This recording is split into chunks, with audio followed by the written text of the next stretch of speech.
Better. Anyway, what's up guys, Jamie here. Welcome to another weekend vlog. This one might be a bit shorter because, there's not as much to talk about this week. Well, there was the NXT Great American Bash. All I can really say is Keith Lee won the NXT Championship and retained, it was basically a winner-take-all match with him and Adam Cole.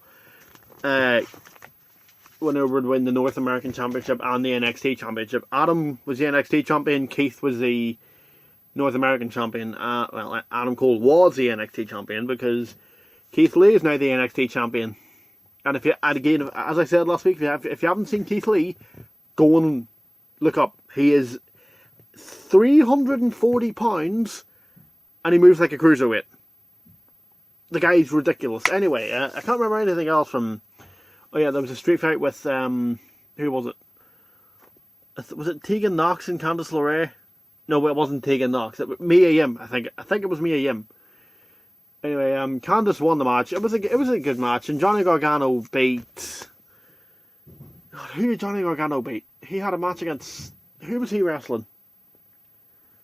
Hang on. Isaiah Swerve Scott. That was a good match as well. Johnny Gargano and Isaiah Swerve Scott. Why does Johnny Gargano lose all the time? All his matches are great, so why does Triple H book him to lose all the time? But yeah, and yes, I am wearing an Undertaker t-shirt. Anyway, that's all I can say about the NXT Great American Bash. The only thing I can remember from... Well, there's two things I remember. Is it two things? Well, Raw... There was a Rey Mysterio put out his stipulation for his match with Seth Rollins at Extreme Rules. It's going to be an eye for an eye match. I don't know. Extreme Rules is being labelled as a hang on, can I sound that? There we go. As a horror show. I don't even know what that means. Extreme Rules, a horror show. I want to see what this pay-per-view is like. I genuinely want to see what this pay-per-view is like. So yeah, I'm looking forward to just watching highlights of this pay-per-view. I usually just watch highlights of pay-per-views because, I've got books to read, I've got games to play, and I don't have 4 hours to sit there watching wrestling when I have, as I said, I have books to read, I have games to play, I have DVDs to watch. I don't have time to sit here and watch a 4-hour wrestling pay-per-view. That'll just tack on more time than I already have to watch this stuff. Anyway. Can I remember any matches from Raw? Oh yeah, Asuka versus Bayley was a damn good match. That was a really enjoyable main event.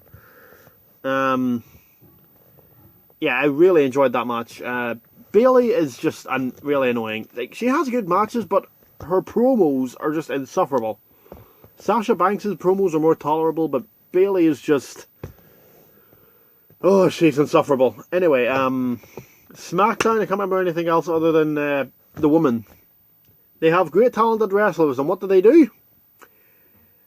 They have great talented women wrestlers, and what do they do with them? Put them in a karaoke contest. Let that sink in. Lacey Evans, Naomi, Tamina, and Dana Brooke, all talented wrestlers, in a karaoke contest.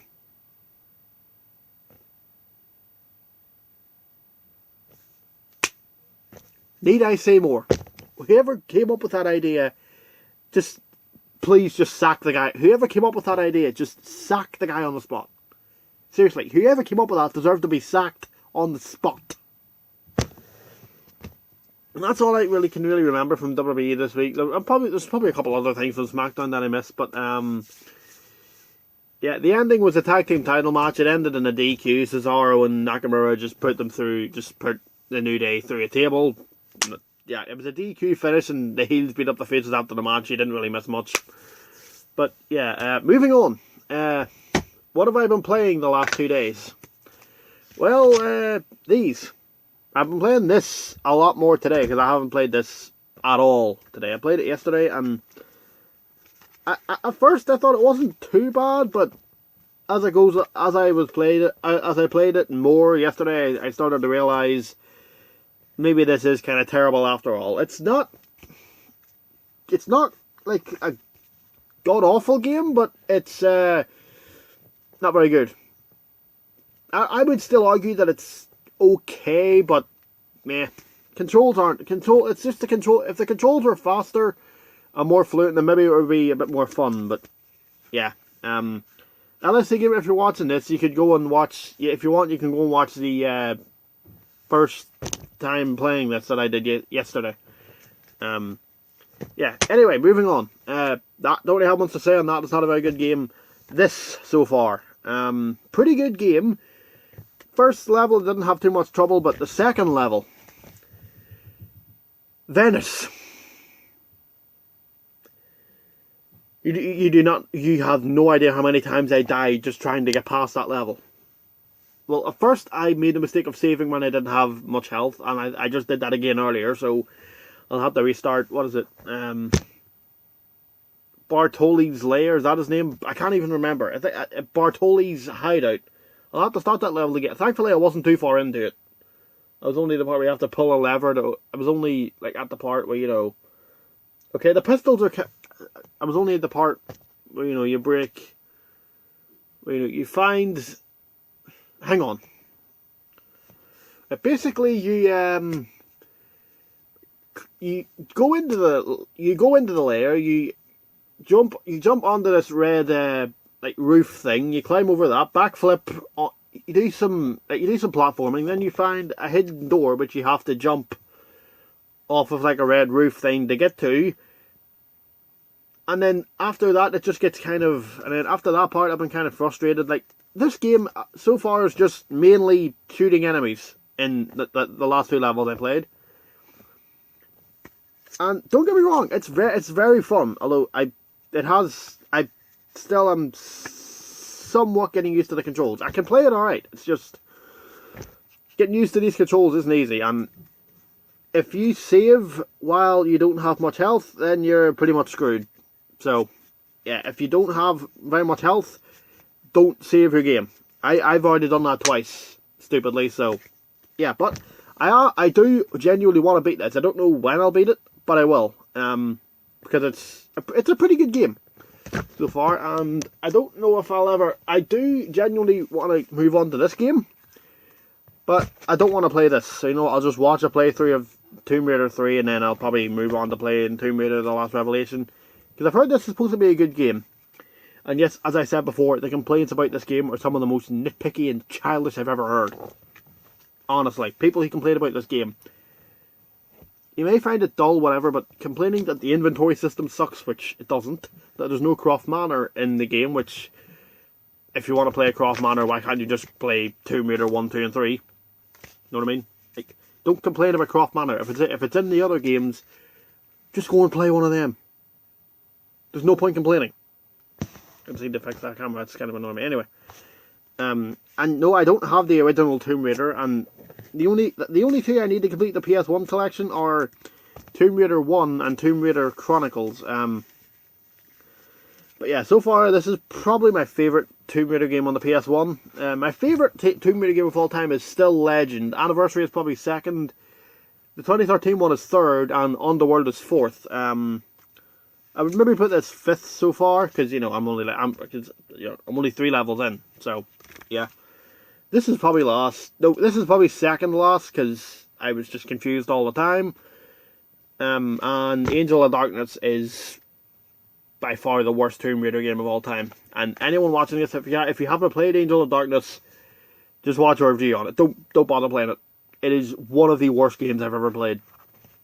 So, yeah, anyway, now to finish off this week's vlog... Well, no, not to finish off. Earlier I was playing PS6 on the PSP, and it's just like the PS2 version, just with no commentary. Apart from when you score, it sounds like an old commentator from the 60s or 70s. Like, they have like maybe like a voice... Like a recorded clip of like some commentator from the 60s or 70s. At least that's what it sounds like when you score. And it's kind of odd to hear it in like a football game from 2006. So, anyway, football this week. Not much. Tottenham have just beat Arsenal, but I didn't see the game, so I'll just have to watch highlights. Chelsea. Chelsea are weird. They went from beating Man City to losing to West Ham and then getting hammered 3-0 by Sheffield United. Which makes me wonder if West Ham beat Chelsea, how the hell did they beat Man City? If West Ham and Sheffield United can beat Chelsea, how did City lose to them? I don't get it. If West Ham can beat them, surely Man City could have beat them. West Ham are what 16th, I think? I mean, they could be 15th. I don't know. I haven't checked the table, but last time I checked, they were 16th in the league. So, yeah. A team in the bottom 5 of the league beating a team trying to get in the Champions League. Not good. And then United. Okay, let me get this straight. Bruno Fernandes stamps on someone's leg, and Bruno Fernandes gets a penalty out of that.